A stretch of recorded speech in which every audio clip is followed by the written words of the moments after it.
اللهم صل على محمد وعلى آل محمد كما صليت على إبراهيم وعلى آل إبراهيم إنك حميد مجيد. اللهم بارك على محمد وعلى آل محمد كما باركت على إبراهيم وعلى آل إبراهيم إنك حميد مجيد. أعوذ بالله من الشيطان الرجيم. بسم الله الرحمن الرحيم. فإن خفتم فرجالا أو ركبانا فإذا أمنتم فاذكروا الله كما علمكم ما لم تكونوا تعلمون. والذين يتوفون منكم ويذرون أزواجا وصية لأزواجهم متاعا إلى الحول غير إخراج فإن خرجن فلا جناح عليكم فيما فعلن في أنفسهن من معروف والله عزيز حكيم. وللمطلقات متاع بالمعروف حقا على المتقين كذلك يبين الله لكم آياته لعلكم تعقلون. اس سے پچھلے سبق میں ہم نے پڑھا تھا حافظوا علی الصلوات والصلاۃ الوسطی وقوموا للہ قانتین، نمازوں کی حفاظت کرو اور درمیانی نماز کی۔ ساری نمازوں میں درمیانی نماز بھی شامل ہے، لیکن الگ سے درمیانی نماز کا ذکر کرنا اس بات کی دلیل ہے کہ اس کے لیے خصوصی توجہ کی ضرورت ہے۔ مراد نماز اثر۔ وقوموا للہ قانتین، اور جب نماز میں اللہ کے سامنے کھڑے ہو تو بالکل مطیع، فرما بردار اور اس کی طرف رجوع کرنے والے بن کے کھڑے ہو۔ اس سے پہلے معاشرتی مسائل، معاشرتی معاملات بیان ہو رہے تھے۔ آیت نمبر 153 سے لے کر آیت نمبر 237 تک معاشرتی مسائل بیان ہوئے، اور یہ ان مسائل کا جب بیان شروع ہوا تو وہ بھی نماز کی تاکید سے شروع ہوا، اور آخر میں اللہ تعالیٰ نے اس بیان کو ختم بھی نماز کی تاکید پر کیا۔ تو معاشرتی مسائل کو اچھے طریقے سے گزارنے کے لیے، بہتر معاملات کرنے کے لیے اللہ تعالیٰ نے یہ بات سمجھا دی کہ نماز ایک بہترین ہتھیار ہے۔ کیوں؟ جو شخص اللہ کے حقوق کی پابندی کرتا ہے، اللہ سے ڈرتا ہے، وہ انسانی حقوق، معاشرتی معاملات جو ہیں ان پر بھی اللہ سے ڈرتا ہے۔ جو اللہ کا خوف رکھتا ہے وہ کسی پر زیادتی نہیں کرتا۔ فَإِنْ خِفْتُمْ، پس اگر خفتم، تم حالت خوف میں ہو، مراد حالت جنگ میں ہو، فَرِجَالًا، پس پیدل، او یا رکبانًا، سوار، دونوں صورتوں میں ہی نماز ادا کرو۔ عام امن کے حالات میں تو نماز کی تاکید پچھلی آیت میں ہو گئی۔ اللہ تعالیٰ فرما رہے ہیں اور اگر تم حالت جنگ میں ہو تو پھر بھی نماز کی معافی نہیں ہے۔ نماز پڑھنی ہے، چاہے پیدل چلتے ہوئے پڑھو، چاہے سواری پہ بیٹھ کے چلتے ہوئے پڑھو۔ حالت جنگ میں ایک تو طریقہ جماعت کا قرآن مجید نے واضح طور پر بیان فرما دیا کہ 2 صفیں بنائیں، 2 رکعتیں ادا کریں۔ ایک رکعت میں پہلی صف امام کے ساتھ رکوع اور سجدہ کرے گی، پچھلی صف جو ہے وہ اپنا اسلحہ تان کے کھڑی رہے گی، اور پھر دوسری رکعت میں پہلی صف رکوع اور سجدہ نہیں کرے گی، وہ اسلحہ تان کے کھڑی رہے گی، اور پچھلی صف رکوع اور سجدہ کرے گی۔ تو اس صورت میں نماز بھی ہو جائے گی اور دشمن کی طرف توجہ بھی رہے گی۔ یہ ایک صورت ہے۔ جنگ کے اندر کئی قسم کے حالات پیدا ہو سکتے ہیں، جنگ کی نوعیت کئی قسم کی ہو سکتی ہے، لہذا حالت جنگ میں کسی بھی صورت میں نماز ادا کی جا سکتی ہے، چاہے وہ دوڑ ہو، کھڑے ہوں، چھپے ہوں، جیسے بھی حالت، اللہ کے ہاں سربسجود ہونا لازم ہے۔ اور اس کے لیے ضروری نہیں ہے کہ آپ جسمانی طور پہ جیسے نماز کے ارکان ہم ادا کرتے ہیں وہ ہی کریں، آپ کا حاضری لگوانا ضروری ہے۔ اس میں بعض ائمہ کرام یہ بھی کہتے ہیں کہ اگر آپ وہاں پہ مناسب نہیں وقت پا رہے تو اس کو قضا کر کے بھی پڑھ سکتے ہیں۔ بہرحال کسی بھی صورت میں معافی نہیں ہے۔ فَإِذَا أَمِنْتُمْ، پس جب تم حالت امن میں ہو، فَاذْكُرُوا اللَّهَ، پس تم اللہ کا ذکر کرو، مراد نماز پڑھو، کما علمکم، جیسے اس نے تمہیں تعلیم دی۔ حالت امر میں ان سارے پروٹوکولز کے ساتھ نماز پڑھو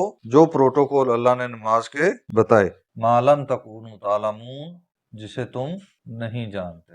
والذین، اور وہ لوگ، یتوفون منکم، جو تم میں سے فوت ہو جاتے ہیں، ویذرون ازواجا، اور بیویاں چھوڑ جاتے ہیں، وصیۃً لازواجہم، ان پر وصیت کرنا ہے اپنی بیویوں کے لیے، متاعً الی الحول، 1 سال تک کے فائدے کی، مراد نان و نفقہ۔ یہ آیت وراثت کے مسائل بیان ہونے سے پہلے کی ہے۔ 1 سال کے لیے جو بیوہ ہے اس کا نان و نفقہ خامد کے گھر والوں کے ذمے ہے۔ یہ وراثت کے مسائل سے پہلے کی بات ہے۔ جب وراثت کے اللہ تعالیٰ نے تقسیم بیان کر دی تو اس کے بعد بیوی کو جو چوتھا یا 8واں، اگر اولاد نہیں ہے تو چوتھا حصہ، اور اگر اولاد ہے تو پھر 8واں حصہ بیوی کا حصہ مقرر ہے، وہ اس کو جائیداد میں سے ملے گا، اور اس کے علاوہ اس کے خاندان پہ کوئی ذمہ داری نہیں ہے۔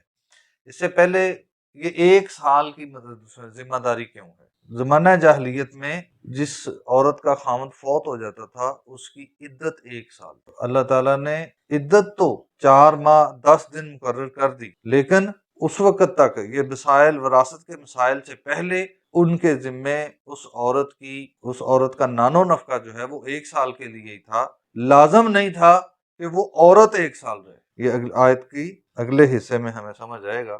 غیر اخراج، اس کو گھر سے نکالے بغیر، یعنی 1 سال تک اس کو اس گھر سے نکلنے کے لیے مجبور نہ کیا جائے۔ فَإِنْ خَرَجْنَا، پس اگر وہ خود گھر سے چلی جائیں، فَلَا جُنَاحَ عَلَيْكُمْ، پس تم پر کوئی گناہ نہیں، فِيمَا فَعَلْنَ فِي أَنفُسِهِنَّ، اس معاملے میں جو وہ خود کریں، فی انفسہن، اپنے متعلق۔ 1 سال سے پہلے اگر وہ خود وہ گھر اپنے خامد کا چھوڑ کے جانا چاہیں تو وہ جا سکتی ہیں، من معروف، قواعد کے مطابق، قواعد کے مطابق گھر چھوڑ کے جا سکتی ہیں۔ اب قواعد کیا ہے؟ عدت ہے۔ عدت کیا ہے؟ بیوہ کی عدت کیا ہے؟ 4 ماہ 10 دن۔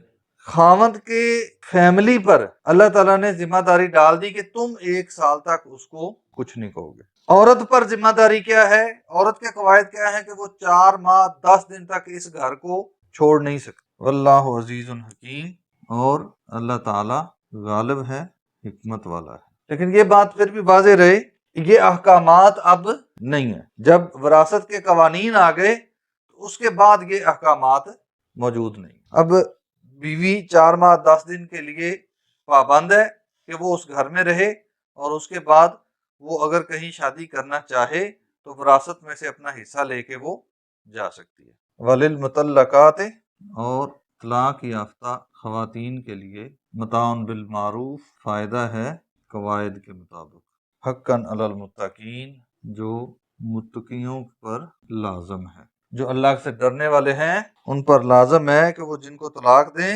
قواعد کے مطابق جو ان کے ذمے حقوق آتے ہیں وہ ادا کریں، اور اچھے طریقے سے ادا کریں۔ کیا اس کے ذمے کیا حقوق آتے ہیں؟ جو اس کا حق مہر یا جو اس کا گفٹ ان کے ذمے ہے وہ اس کو واپس کریں۔